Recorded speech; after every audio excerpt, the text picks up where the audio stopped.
Welcome to টিপলি knowledge BD. সাথে আছে আমি মোর্শেদ।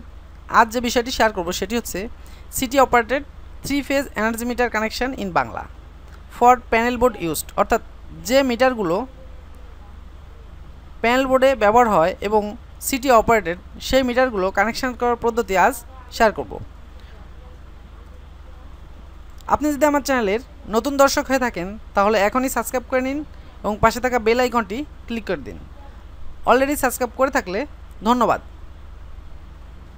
চলুন শুরু করা যাক city operated 3 phase energy meter connection. ভিডিওটি শুরু করার আগে আরেকটি রিকোয়েস্ট, সেটি হচ্ছে ভিডিওটি শুরু থেকে শেষ পর্যন্ত দেখুন, তাহলে আপনাদের এই কানেকশনের উপরে আর কোনো সমস্যা থাকবে না। 3 ফেজ লাইন, এটি হচ্ছে একটি 3 ফেজ লাইন। এটি হচ্ছে city operated panel energy meter.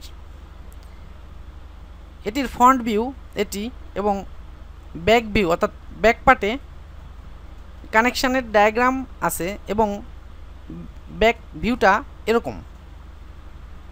এটি আমরা এই লাইনের সাথে কানেকশান করব এবং সিটির মাধ্যমে, অর্থাৎ কারেন্ট ট্রান্সফর্মার, এই তিনটি কারেন্ট ট্রান্সফর্মারের মাধ্যমে এটি আমরা কানেকশান করব। খুব সহজ, তারপরেও আমি এই টপিক্সটি বেছে নিয়েছি কারণ অনেকেই এটি ভুল করে ফেলে। চলুন তাহলে শুরু করা যাক কানেকশান। প্রথম সিটির S1 থেকে মিটারের S1 টার্মিনাল কানেকশান করতে হবে। এরপরে প্রথম সিটির S2 টার্মিনাল মিটারের S2-তে কানেকশান করতে হবে। এরপরে দ্বিতীয় সিটির S1 এর সাথে কানেকশান করতে হবে।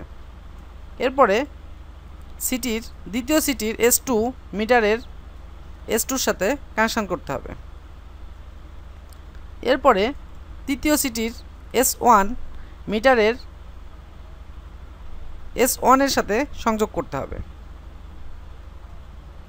এরপরে দ্বিতীয় সিটির S2 এটি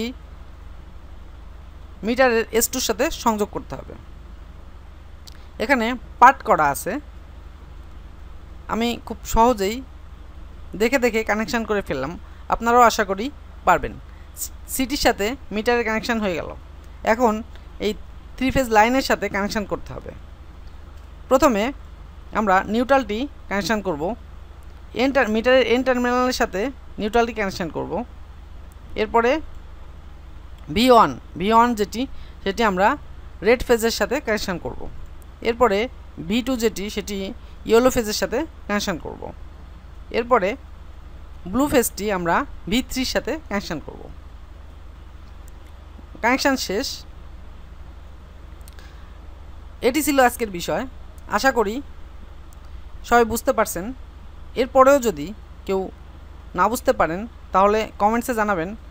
আর ভিডিওটি ভালো লাগলে একটি লাইক দিবেন আর অবশ্যই বন্ধুদের সাথে শেয়ার করবেন আর অবশ্যই সাবস্ক্রাইব করবেন। আল্লাহ হাফেজ।